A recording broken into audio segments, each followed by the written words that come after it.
today's my mom and stepdad's anniversary. I put a get well emoji. Get well. You something else. You are. That's beautiful. Yeah, 20 years. Yeah. My mom and my stepdad, 20 years.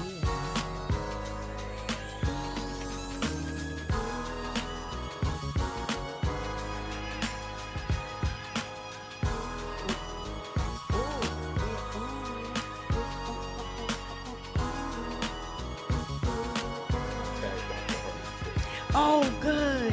Norm, thank you so much.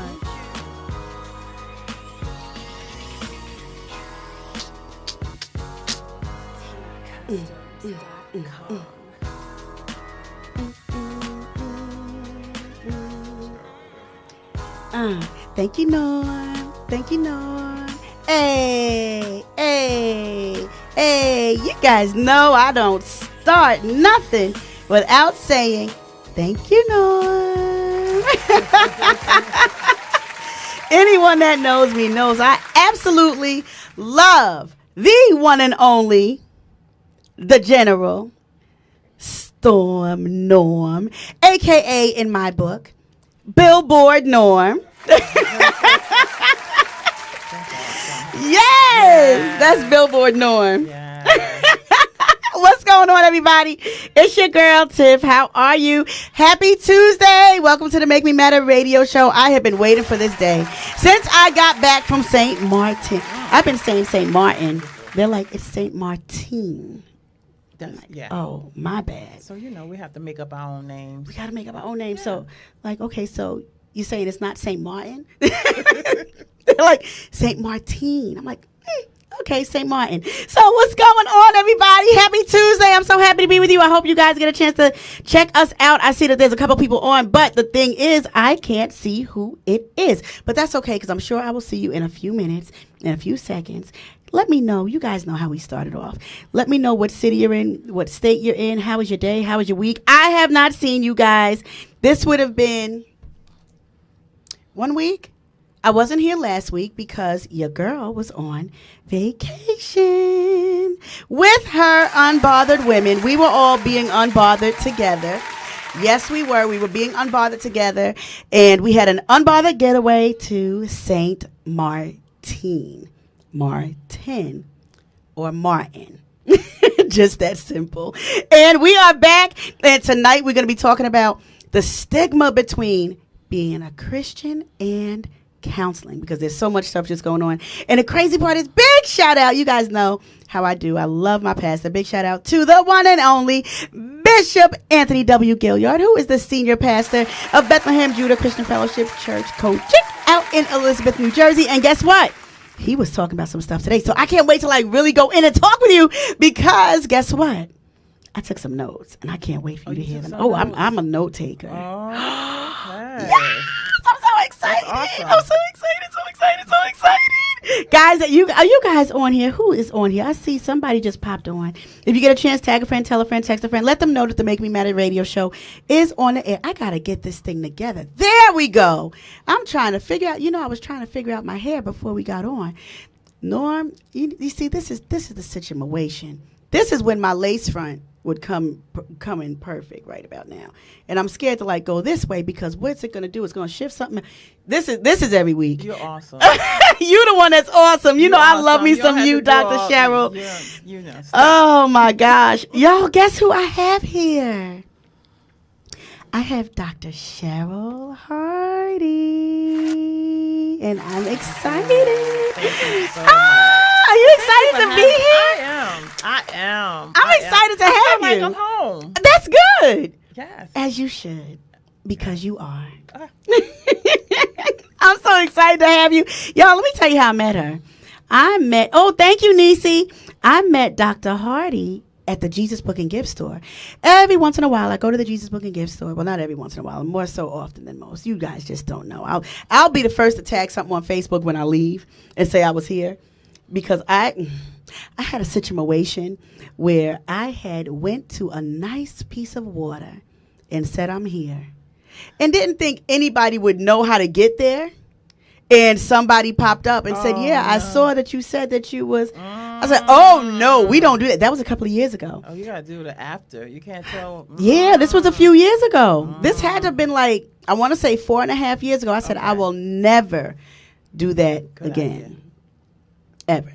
So I was at the Jesus Book and Gift store, and I saw this beautiful woman with a table like so, stretched out the table it was, and she had her product there, and her product was books, and she was selling her books. Yes. And I said, what are you doing? What are you selling? Yes. And we just started having a conversation, and she was talking about how she you were talking about the whole counseling part, and I said, I have got to get you on my show. Yes, and you did. long behold, did we not keep our word? Are we here rocking with each other? Yes. Introduce yourself. Tell everybody a little bit about yourself. Yes, my name is Dr. Cheryl Hardy. I am a Christian therapist. I have been in the counseling field for about 40 years. I have been in private practice for about 10 years, and I've been a therapist going strong for 25 years. So I like what I do. I do all types of therapy, but my specialty is grief and depression. Really? Yes, grief and depression. And is amazing. grief hit an all-time high, during the COVID season. Yeah. So, yeah. That must have been like, how do you as a therapist get, I'm sure during COVID, it had to have been, was it ever overwhelming even for you to like Yes. all of this grief at one time, and you are one person? Yes. The numbers of grief is not your typical appointment. And it was different because, you have grief like a little here, a little there. But with COVID, it was a huge number at one time. So, yeah, it was difficult. So I had to call my colleagues in because you need help. We can't do this. We can't do life alone. Can you say that one more time for the people in the back? We cannot do life alone. Why do people think they can do life alone? Do you think that they just, do they do it because they don't want people to know? It's like you don't want people to see their scars. And it's something about it, and it could be an ego thing. It's something about the inside. You think you can handle it. And the body can't. The body and the mind can't handle all that. You need to do we need partners. Some people legit think they can handle it, you think? Yeah. That they really believe they can handle it. They really believe they can handle it. But you know what? If your body breaks down, it tells you, it gives you signs. It says, no, I can't handle this. You know what? I'm going to tell you the truth. I am all for counseling. I was years and years and years ago, I was dating somebody who had said to me, you don't realize you probably are diagnosed with PTSD. Now, the person I dated had PTSD. Okay. And he said, I know it. He said, I know it. You would be diagnosed. I said, are you sure about that? Are you serious? Me? There's nothing wrong with me. Yeah. I said, I'll tell you what. I'll go to a counselor. Okay. So I went to a psychiatrist just in case. Yes. I said, just in case I say something and he picks up on what I'm saying, because we can't, you know how some people think that they can fool the doctor?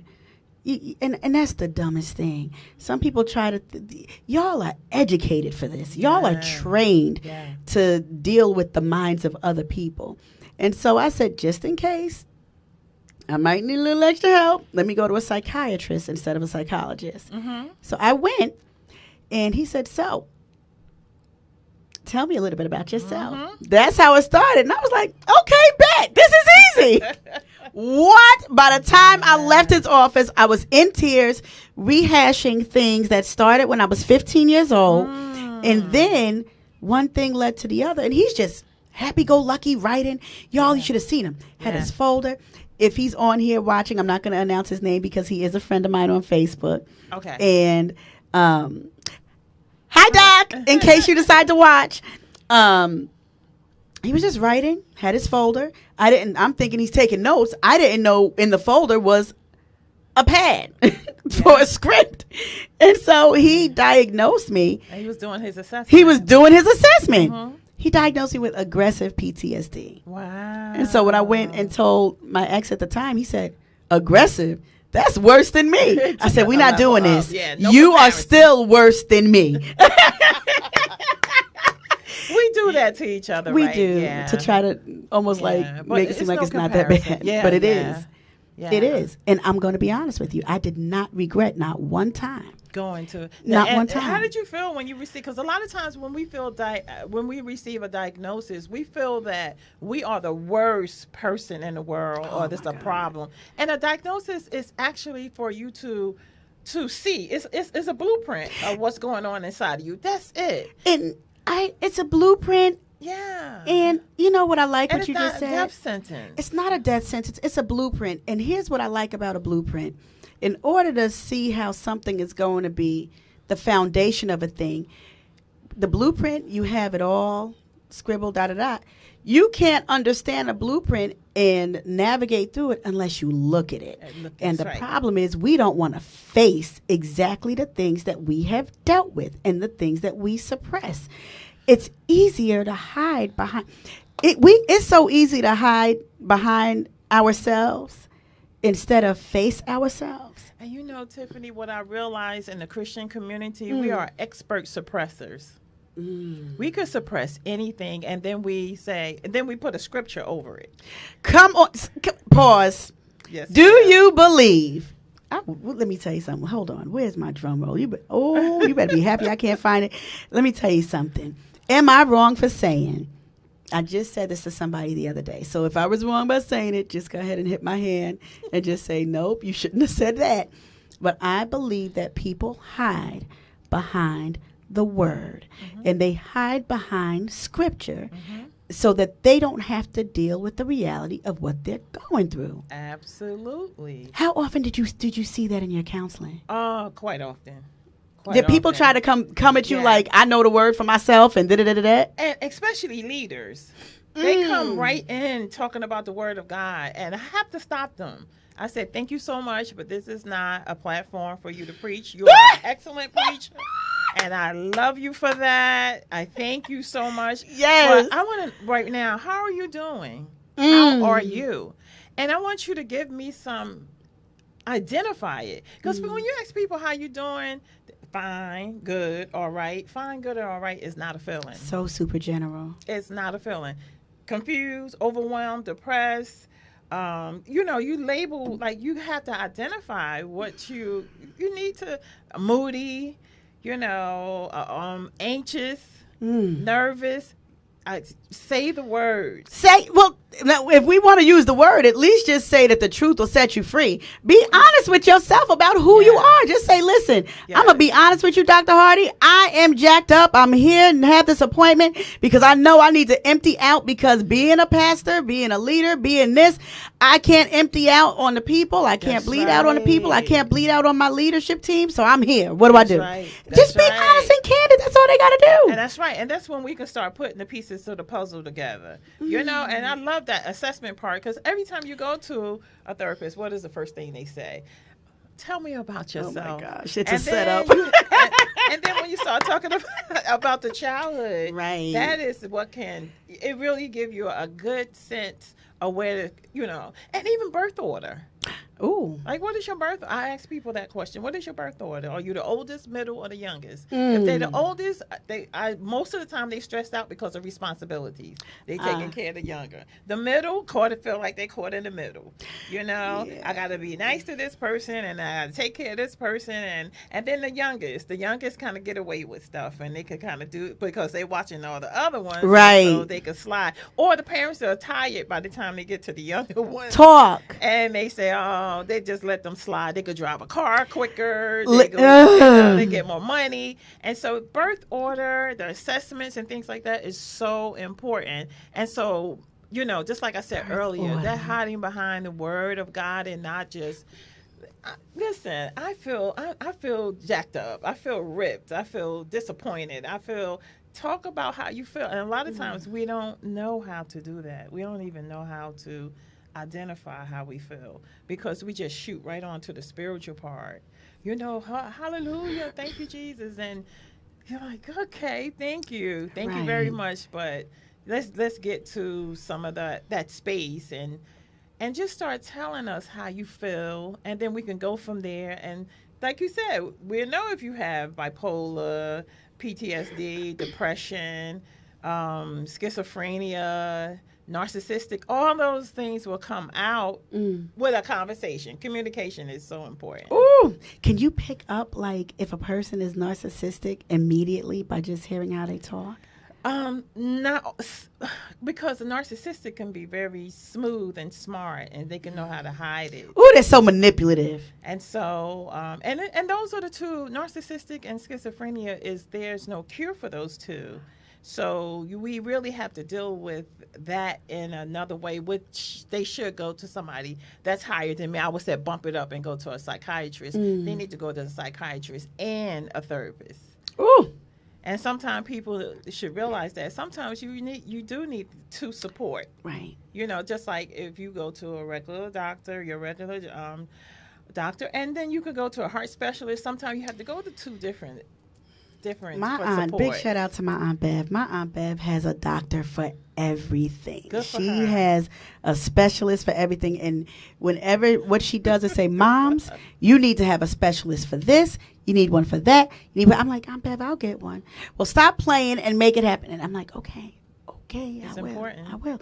But it is important because these are people that are trained in a specific area. Right. And they went to school for it. So you need your eye doctor. You need the hearing doctor. You need the GYN. You need all these doctors. They went to school for it. So we just need to recognize, and we're going back to mental health.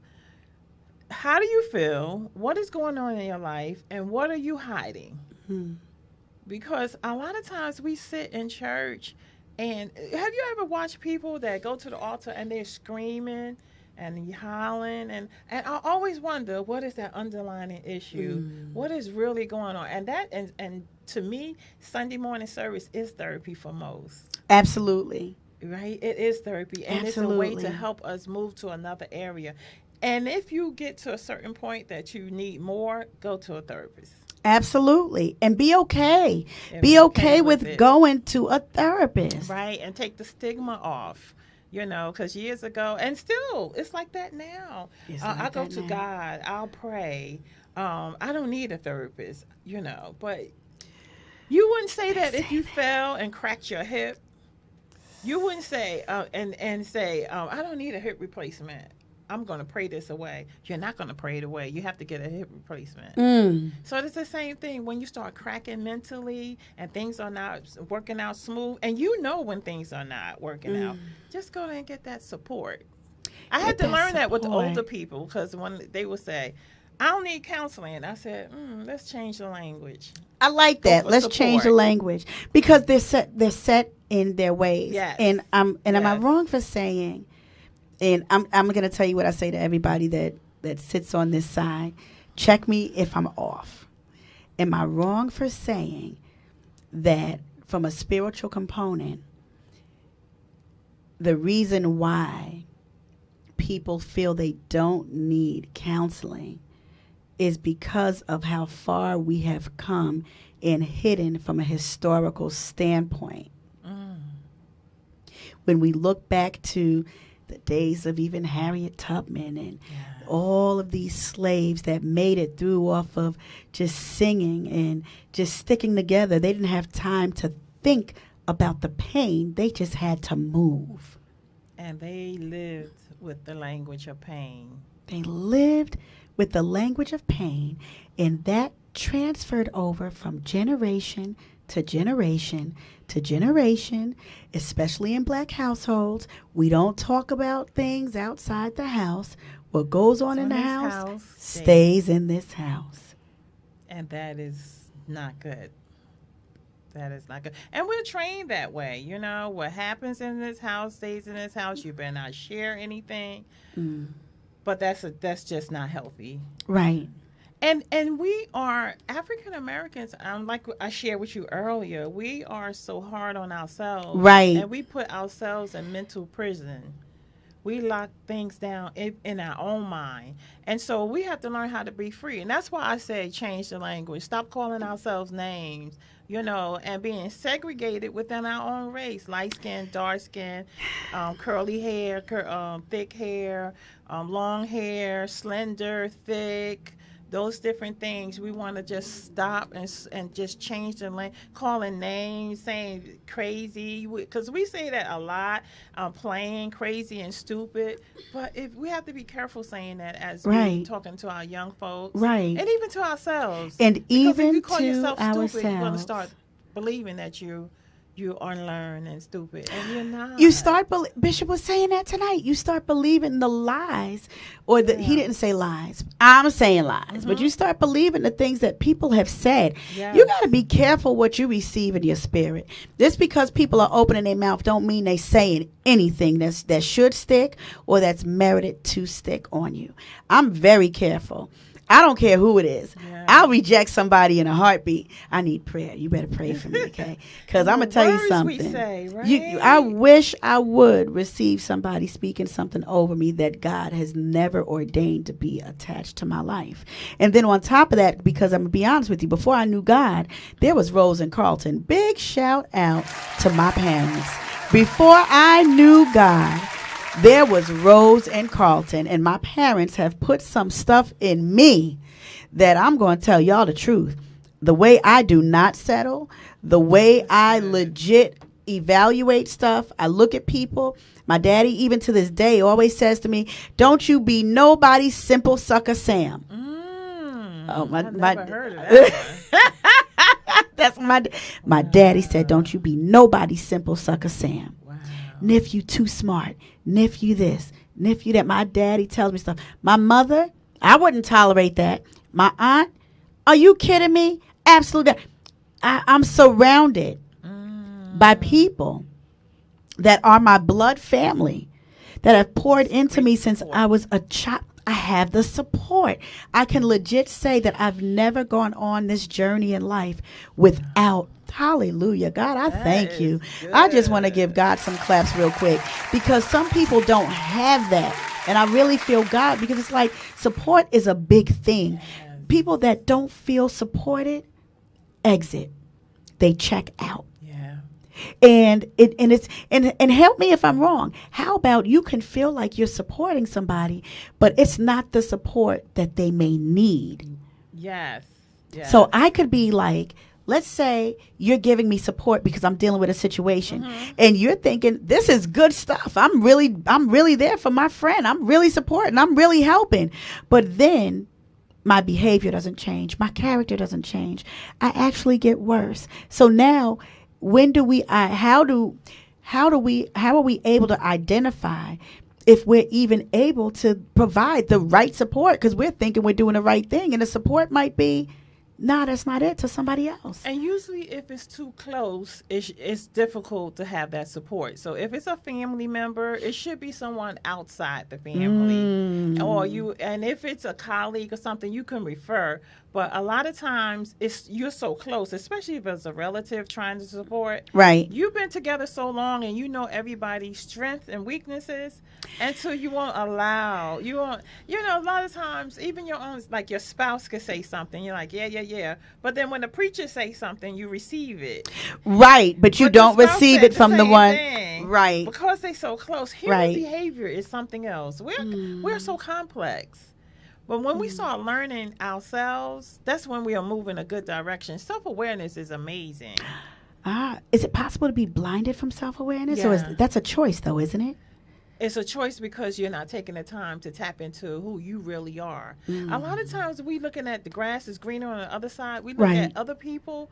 But when you, for example, assessment. When you do assessment on a person and you give them that information, that onset of that assessment, they said, that's not me. Everybody says that. That's not me. When I was diagnosed with aggressive PTSD, you know what I said to him? I looked around the room and said, who? That's not me. Who? Aggressive? I heard the word aggressive and thought violent. Yeah. I'm like, aggressive PTSD? Me? Yeah. But the aggressive is you're strong in that area. Yeah. And it's just something that you will have to work on. And it's not a death sentence. It's not bad. But when it comes to any diagnosis with the mind, and it's so easy with the mind, because even in the church, if you talk about mental health, folks will shift to that's a demon. But it's not. Bishop said that today. Listen, mental health and depression is not a demon. He just said that. It's not a demon. Why do we associate it with a demon? Why? I think a lot of it is because we don't understand it. Mm. I think a lot of people are uncomfortable with mental illness, and because you don't understand it, you try to ignore it or act as if it didn't happen or the person's not behaving a certain way. Parents with children. You know your children is wearing all black all the time. They staying in their room. They making bombs. Why you not? You know what I'm saying? You're ignoring it. Oh, Right. they'll be all right. They just don't. No. You have to check and see what's going on and get that additional help outside the home. Get that additional help outside the home. Listen, and I'm going to be honest with you. I am the queen of not allowing I won't dump on my family. You know, I'll tell you the truth. I'll dump on my aunt. So you must feel safe with her. She's my safe place. See, when you feel safe with a person, yeah. She's my safe place. I know what to dump on my daddy. I know what to dump on my mom. You know, mommy's different. I can say certain things, but then I'm like, oh, be cautious. Be cautious. Okay. That's great. Because I know when to stop. Now, my father, I'll say certain things, and then I'll say, all right. Because then he'll start. I have to pause. Yeah. I have to pause. Because it's something inside of you letting you know that he can't handle. He's a protector, big time. Yeah. My dad's level of protection, if I would have shared certain things with him, he would, I'm a daddy's girl. But then you also have to realize men are our covering. Right. And they're our protectors. And they think logically. They do. They think more from the left side because the left side is logical. The right side is the left side of the brain is logic. The right side is creative. A man thinks from the left side most of the time, whereas a woman thinks from both sides of the brain. So that's why she could clean, cook, do Listen, laundry, you better tell the truth. I was talking to somebody, was it today? Yesterday, I was talking about somebody, and I said that I'm paying attention to a person's behavior because I can't expect people to respond or move the way I would. I am a multitasker. My mind, I need you to pray because when I'm sleeping, my mind is on green. The light is never in between and on red. I'm planning, I'm thinking. But then there's some people I'm just focused on that one thing. I can do that one thing, and that's it. Like, I'm looking at this one thing right here, and I could see him lifting up his hand. He was just doing like this on his head, and at the end of the day, now his arm is down here, but this screen is over here, and I can see right here, and I can see him patting his face, and right here, I can see on the screen that I'm pointing. You see what I'm saying? Yes. So it's at the end of the day, and I'm still looking over there. And and both sides of your brain is working. Both sides. And women, both sides, they could both sides at the same time. And it didn't seem like it took any effort. And this is all day. But that's how smart God is. Isn't he amazing with the way he created us? Who could do that? Yeah. And I hope I don't sound chauvinistic. And God knew how much a man would need a woman. He had to give us a little bit more creativity on that side than y'all. Because if y'all are going to be straight and narrow this way, you need somebody that's going to be able to bring the balance. Yes. And that's nothing but the Lord. We didn't create this. Right. We did not create this. We did not create this. Yeah, so the brain is amazing. Our body is amazing. We have to learn how to take care of ourselves. Right. Self-care is so important. Mentally, physically, emotionally, psychologically, in every area of our lives. Self-care. We need to take care of our body. Give me some examples of what you would consider self-care. Like me, and everyone knows it because I'll be posting all over Facebook. Oh, I love this. What is it? Number one is take a break at least 3 times a day. 3 times a day? Yeah. I mean, if the government tells you to take 10 minutes in the morning, 10 minutes in the afternoon, and they give you a 10-minute break, an hour lunch. Yeah, 3 times a day. 3 times a day. For how long? At least 10 minutes. To me, that's long. That's long? I guess. Let's go for 5. I need to learn how to do that. My mom, I work from home, and I live at home with my mom. my mother will say, can you do me a favor? Can you just step away? I'm like, okay. So when I step away, I bring my work phone, and I'm like, she's like, what are you doing? I'm like, Ma, I got to do this. Matter of fact, I'll be right back. And I go back. I'm on my computer, my laptop at 6:30 in the morning, and I don't stop until 5. I stop if I get hungry, run downstairs, run back upstairs. She's like, you need to stop and take a break. But you know, Tiffany, with the computers and the phones and the iPad, it affects our brains also. How? Our brain is overworked, and we feel like we have to. We feel we're on level 10 most of the time, and so and even when we're asleep. So sometimes that break, that just put the phone to the side. I'm not saying put it away. Just put it to the side for 5 minutes, and just sit still. A lot of times, people look like they have nervous breakdowns if they have to sit still. Sometimes I practice it in session. I said, would you sit still for just 2 minutes? Oh, I can't do it. Oh, I can't do it. I can't do it. But God didn't make. We don't have to do all this. Can I make a confession? Are you ready for why I don't put my phone down? Why? I'm going to make a confession. When I lived in Dallas, which is my favorite place in the whole wide world. Yes, Dallas gets claps. Yes, Dallas gets. Cowboy fan. Oh, now I didn't say all that. I love Dallas though, and lived out there for 6 years, and I absolutely loved it. And one day I was working part-time at Talbot's. Talbot's was my spot. I loved Talbot's clothes. And was the discount 30 or 40%? I used to get a good discount. Worked part-time at Talbot's. I was on the phone with my mother. My grandmother was in the hospital. My grandmother and I were very close. I lived in the Bronx and moved to Jersey. And every Friday from the day that I moved to New Jersey, every Friday through Sunday up until I was 20-something years old, I was at my grandmother's. So I was always in Harlem. So I feel like I'm more from Harlem than the Bronx because I'd spent more of my time there, and most of my family was there. And so here it is. I'm in Dallas, and my grandmother is in the hospital. Rehab. Oh, okay. And she was dealing with stomach cancer, and come to find out, they reevaluated her. The cancer was gone, but she had all this fluid backed up. Oh, okay. And so what ended up happening was and I spoke to my grandmother 1,000,000 times a day, just like I would speak to my mother all day, just would talk. And so I was on the phone with my mother real quick, sneaking a call on the phone with my mom. My grandmother called me. And when my grandmother called, I said, Ma, Grandma's calling.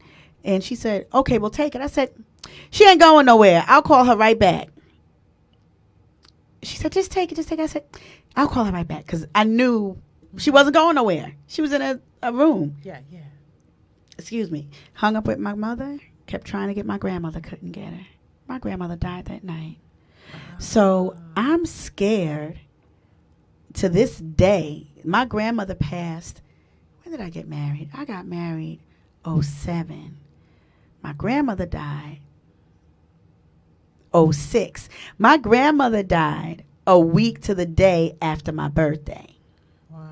I've dealt with, and I tell this story all the time, I've dealt with a lot of that trauma the week. I was getting ready to say that was just it was traumatizing. super traumatizing. So you're attached to the phone. I'm attached to the phone since my grandmother passed. If I get a phone call 2, 3 in the morning, I'm up. What happened? You all right? Do I need to leave? I need to come up? Because now I want to make sure everybody else is okay. And so I've had that week. My birthday's November 6th, wedding anniversary the 10th. My husband passed away on the 12th. My grandmother's anniversary had passed on the 13th. The best thing that happened that week, my goddaughter Grace was born on the 14th. Wow. So I've always told my girlfriend Tony Ann, big shout out to Tony and all of my final 3 god babies. My Gracie, when Grace was born, I told her, I said, you have no idea.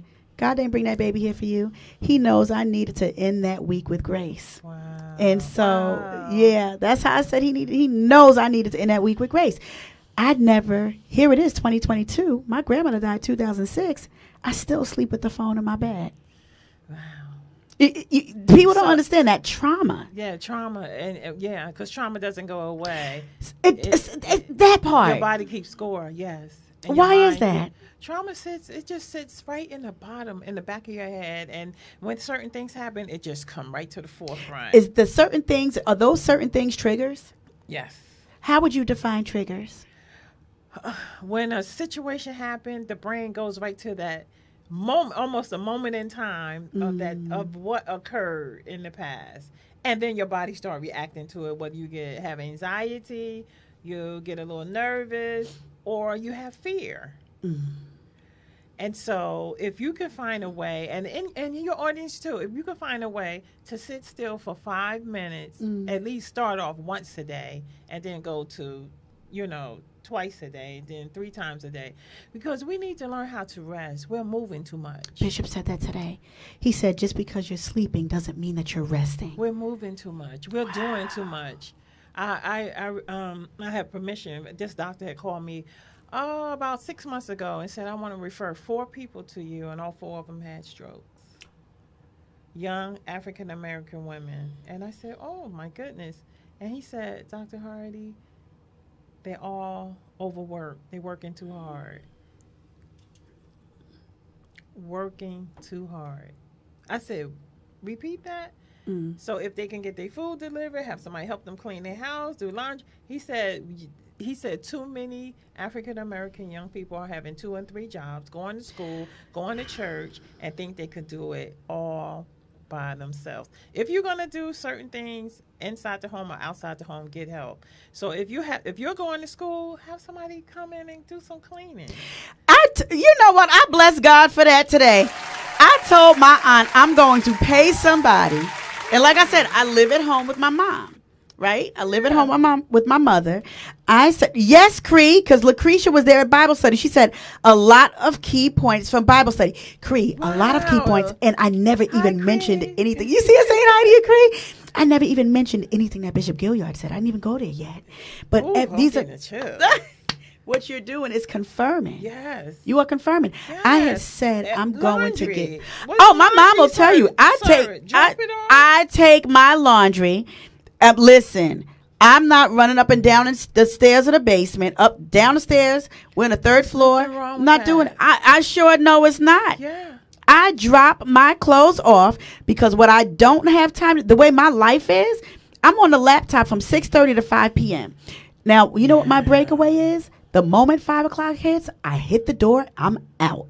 I leave, I go for a drive, I go to the park, I sit back, I kick my feet out the window, I listen.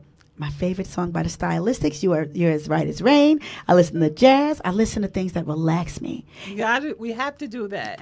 Give yourself a facial. Brush your teeth a little extra longer. Take a shower a little longer. Lotion your body. I see people, they tell me they take a shower, they jump out, they ashy, all your body from the top of your head all the way down. Take your time. Floss your teeth. Clean your ears. Take care. Spend time with yourself. You. That's so good. Your body. That's good. And you're not getting another one. We don't have it's spare tires with cars, but there's no spare body.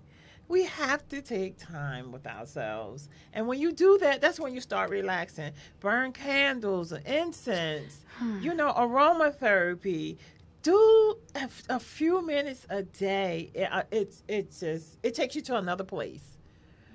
Because we have so much anxiety. It's just so much. And the Bible said, cast your cares on him because he cares for you. Sometimes we have to literally just think to ourselves, okay, this situation I can't do anything about. This person is sick. I can go visit them, but I can't heal them. I can pray for them. So I'm going to take this care. God, this is on you. Just hand it to him. What you just said is so powerful and key.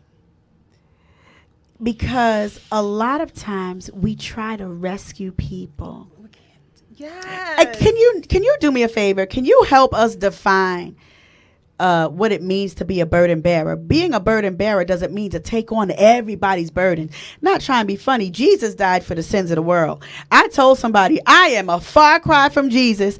Don't give me too much.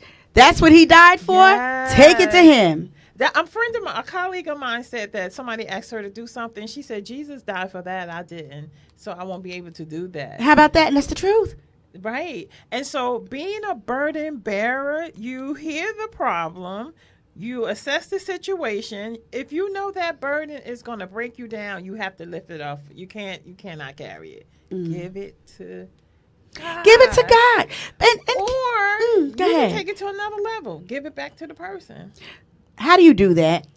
That's your issue. I want you to work on that. You're going to be all right. Here's some referrals. Here, you can give them 1, 2, 3. This is what you can do. Here's some numbers. And then let me know how you make out. You know what? But can I ask you a question? Is it possible that if somebody does give it back to them, that you feel some kind of way? Is there... You got to take that feeling out. That guilt. That's not your problem. We take it on too much, and we want to be in, and we're not in control. Frigga. We're not in control. God is in control. So God is in control. No matter what happened, even death. Woo! Even death. I hear people say all the time in grief therapy, I wish I had been there. But if you had been there, what would you do? That was me with my grandmother. What was I wish I had picked up. Okay, let's do this. I wish I had picked up talk. The phone. But you know what? It's okay. I literally, when my grandmother she was already gone. My grandfather was in my ear and said, Tiff, she's gone. I said, she's gone because I wasn't there. Put the phone next to her ear because I know the power of God. So now you're carrying all this. Yeah. Right? And now you're trying to bring her back to life. So right. You Jesus, you're gonna be she's gonna be Lazarus. That's what she was to me that day. I was like, she about to get out. You see how the mind, and then I blame them, like, y'all around her. Y'all didn't pray. Y'all watched her die. Why y'all didn't pray? Y'all didn't know to call on Jesus. What y'all was doing? And see, that's what we do. We just push things all around, but it's not in our hands. When the motor stops, it stops, and it doesn't matter who it is. And we can't do anything about it. And so if you wasn't there to see the last breath, you're not supposed to have been there. If you wasn't there to receive that last call, it's okay. You know what the funny part is?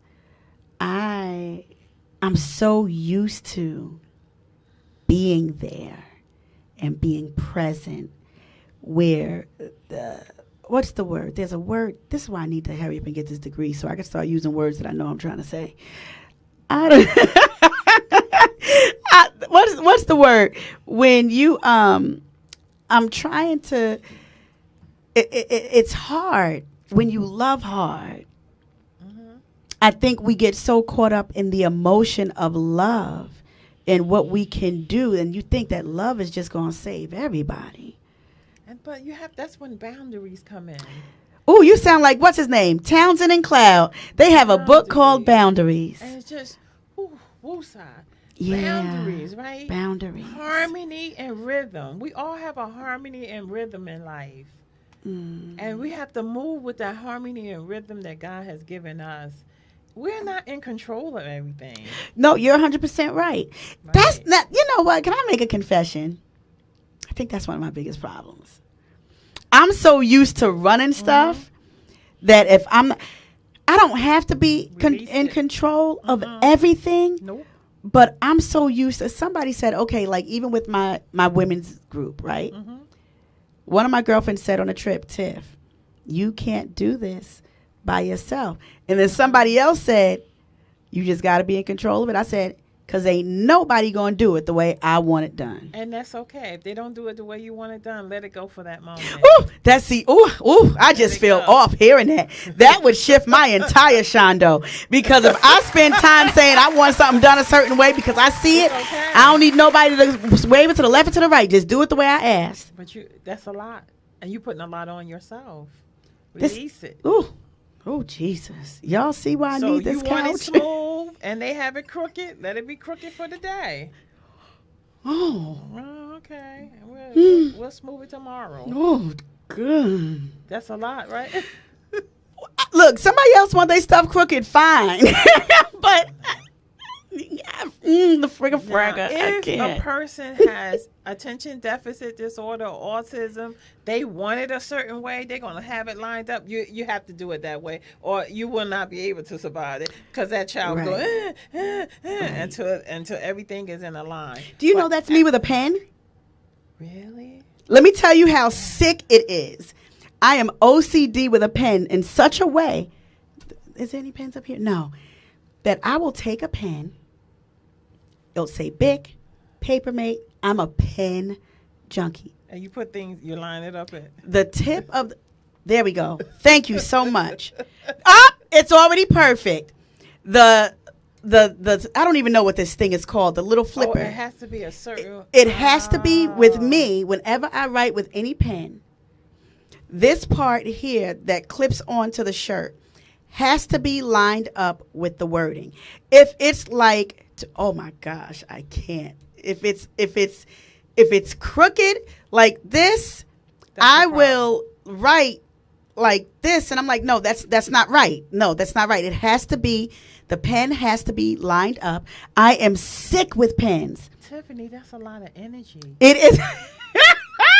Oh, Jesus. That brings on anxiety. It is. But you know what? It helps me write better. Okay. So I love writing. All right. So I could look at it another way. Let's change the language. That's your flow. With pens. Okay. Now, everything else, like I could. Well, with people. Oh, I'm not like that with people. Let them, if that person, I got to do it myself, let them do it. Let your assistant do it. Let your colleague do it. I don't have an assistant, and I need one. I promise on everything that I said today, I am going to work on looking for an assistant, going to put a budget together, and pay somebody to help me manage. I do a lot because I love to do a lot. I don't do a lot because I have to. I love working. Outsource is wonderful. Yeah, I'm going to look into it. And now, I'm going are you doing too much? So you have to think about that too. Am I so busy doing so much, and what am I avoiding in life? Am I avoiding myself if I'm so busy being busy and I'm not dealing with me? And so a lot of times people are so busy being busy until they leave they self out of the equation, and something needs to be dealt with within themselves. It's a way to avoid certain things. Yeah. I stay busy because I'm scared and saved. Hallelujah. Yeah. At the end of the day, being busy keeps me from losing focus on, I feel like I don't want to get distracted from my destiny. I don't want to get distracted from my purpose, because I've been distracted plenty of years, and I'm not trying to fail again in God that way, you know. And so now I just move different. So I have the radio show. I have my women's group, which here's the blessing with the women's group. I have somebody who, big shout out to my church mother, Mother Erica Miller, a.k.a. Mother E. So every Monday, Mother E has Monday Moments with Mother E at 3 o'clock. So that relieves me from doing anything. I'll go in and post certain things. I had a couple of people that were doing things, but they had to back out. But I have somebody coming on in a couple of weeks, I believe, and she's going to start her segment back up. So I am very hands-on with Unbothered. So the radio show, Unbothered. I start school back up in September. Oh, you sound like my daddy. My daddy said the same thing. My dad told me not to go back until he said, Nif, you're going to have to get rid of something. I said, absolutely not. You do. You're going to have to, because you're going to have to make time to study. Right. Now, here's what I think. Here I go with my thoughts. What you think? Right. I'm telling the doctor what I think, right? Here's my downfall. I need to learn how to balance work life. My job is super time consuming. A perfect example, while I was in Bible study, my boss texted me and said, I'm so sorry to bother you so late. It's 7:27. I'm so sorry to bother you so late. And she told me she needs to cancel her trip for tomorrow. She's supposed to be flying out tomorrow night, and she's going to Florida, to Vegas. then it's different multi-city trips. And she said she has to fly out to take care of something. I said, listen, no problem at all. I got you. It's not going to take 2 seconds to go online and cancel, but I usually bring my work phone. I usually bring my work laptop and keep it handy just in case, because I always have work in the back of I'm a workaholic. So I have that in the back of my mind. And when she said it, I'm reaching in my phone in my bag during Bible study, like, where's my work phone? And I'm like, you know what? Text her back. The moment I get in, I'll take care of it.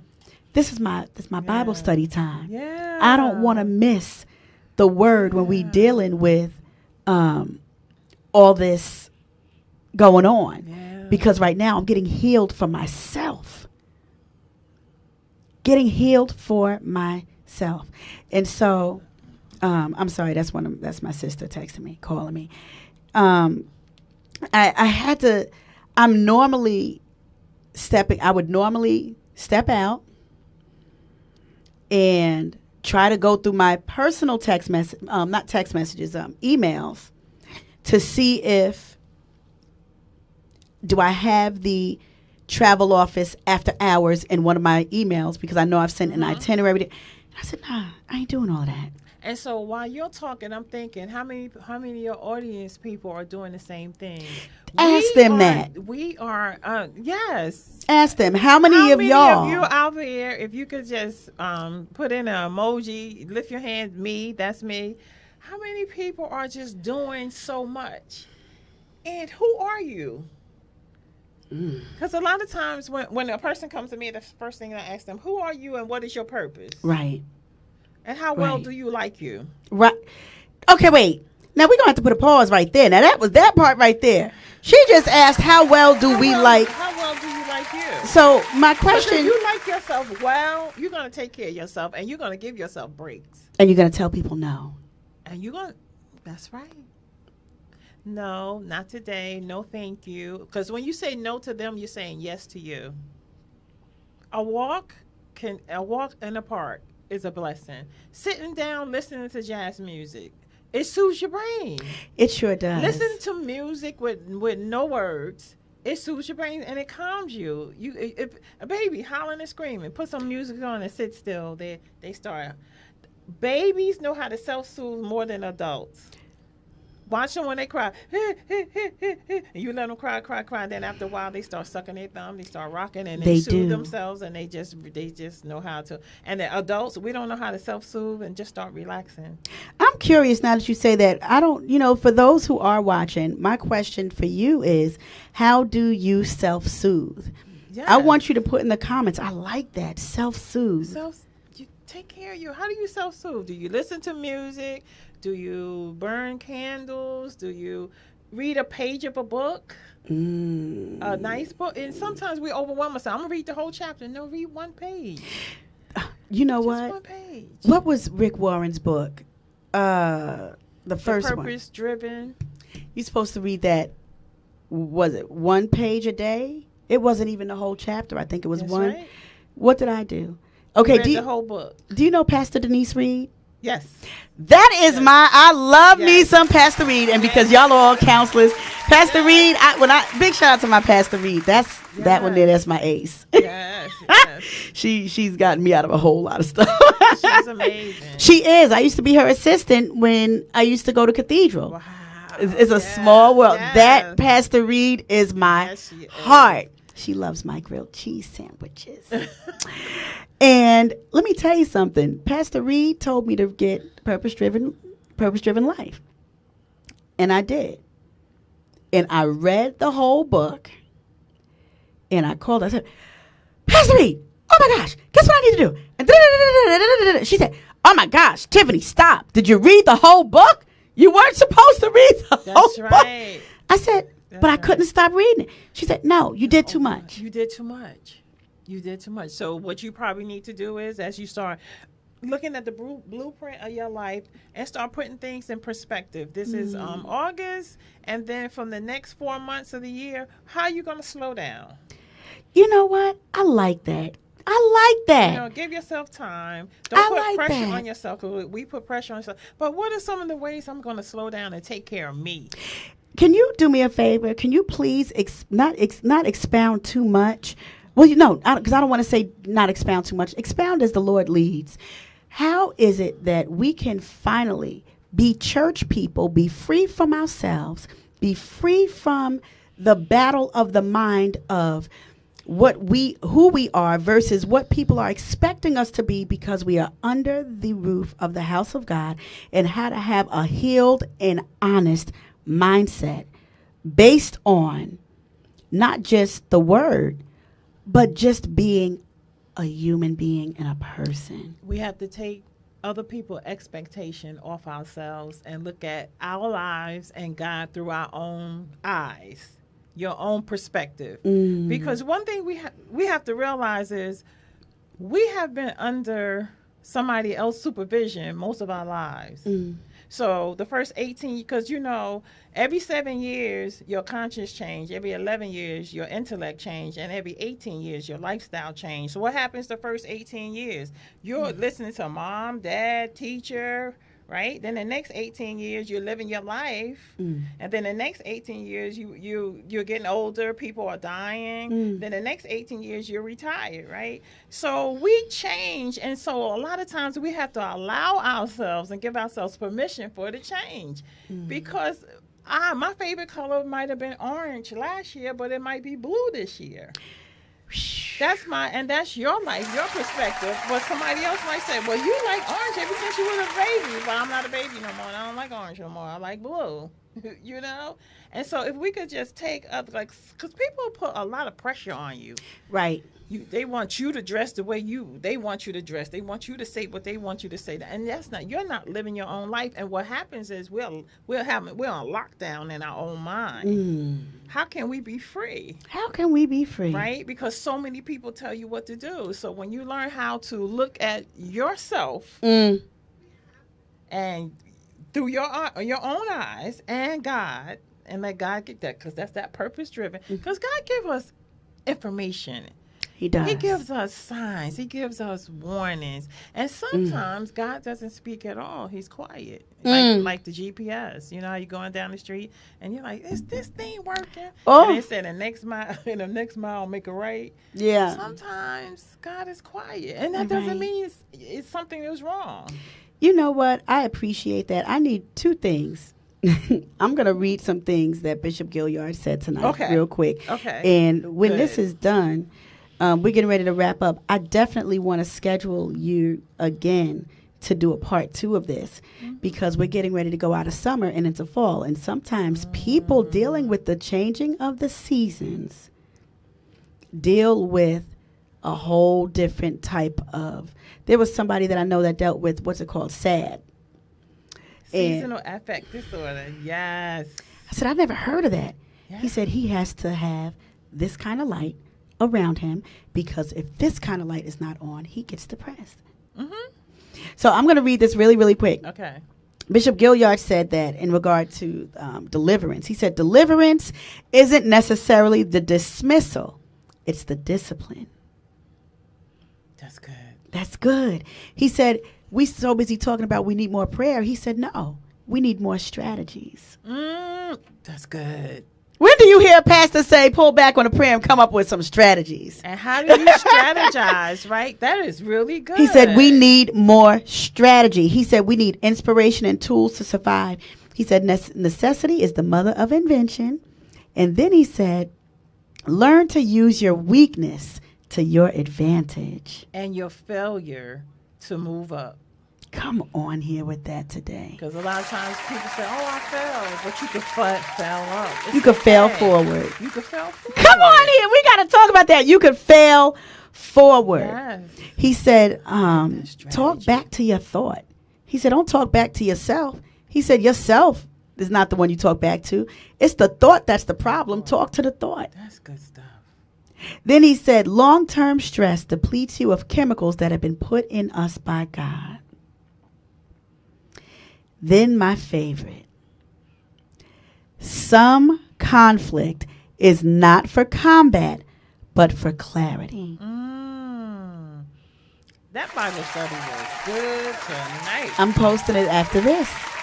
This That was was good. incredible, and I'm totally going to tag you in it because I would love your feedback on that. Yes. And I would love to have you come back. Are you taking clients? No, You- I'm not taking clients now because I'm full. But you have a book. Yes. Okay, I do have a so book. give people information about how they can contact you, how they can get a copy of your book. Sure. You can contact me on my website, www.drcherylhardy.net. I have a book. It's self-care journey book, and it's to teach you about self-love and self-care and self-awareness. And you could get the book from my website or on Amazon. It's drcherylhardy.net. Yes. Okay, I'm getting ready to post that up in the group. I'm going to go, on the Facebook Live, I'm getting ready to pin it. Is it going to let me pin it? There we go. Pin And comment. one more thing. Can I say one Absolutely. more thing? January the 23rd, 1/23/23, I'm having a leadership on Zoom. I'm having a leadership connection to teach leaders about self-care. How to take care of yourself as a leader. Because after you pour into everybody and you're doing things for everybody else, who pours into back you? into you? So I want to spend time that night from 7 to 9. No, you should go to that talk because about you're a leader. how amazing you are. And because a lot of times we are so brilliant, and we use all that energy on other people, but use that brilliancy on you. This one here is brilliant. Oops, I'm knocking over all his stuff. Norm is brilliant. When I say brilliant, yes. Norm is brilliant. Yes. And in his brilliance, I think what's more magnetizing with him is that he's patient with it. He's not arrogant. Humble. He- Very, very. And that's why humble. everybody wants And him. reach a lot of people. And so people like Norm needs duplicates of him. Because he can't do it all himself. So What rapper said often imitated, never duplicated? Can we really duplicate Norm? So Look, he's like, yeah. You just need a couple of people just, kind of trained to do some of the same things he has so he can get breaks. That's good. So Norm just could to get breaks. Yes. That's good. Yes. Dr. Cheryl Hardy, you just blessed my life. Thank you for I having me. absolutely I love enjoy you. being I'm here. so glad for our divine connection at the Jesus Freaking Gift Store. Yes. That was the beginning of many times of us. We got to go. Do you do coffee? Yes. Oh, we totally got to have a Starbucks date. All right, y'all. It's about to be on and popping. We about to be out. Lord willing, if God says the same, we will see you here next week. Same bad time, same bad channel, because I was on time. I'm going to clap it up for me because I was on time. I was 6 minutes early. Y'all ain't going to throw shade to me today. Thank you guys so much for coming. I thank you guys for tuning in. I need you guys to tag a friend, tell a friend, text a friend, let them know that the Making Me Matter radio show was on the air and that it was awesome. It was dope. It was informative. And y'all know what it is. It's my time to go.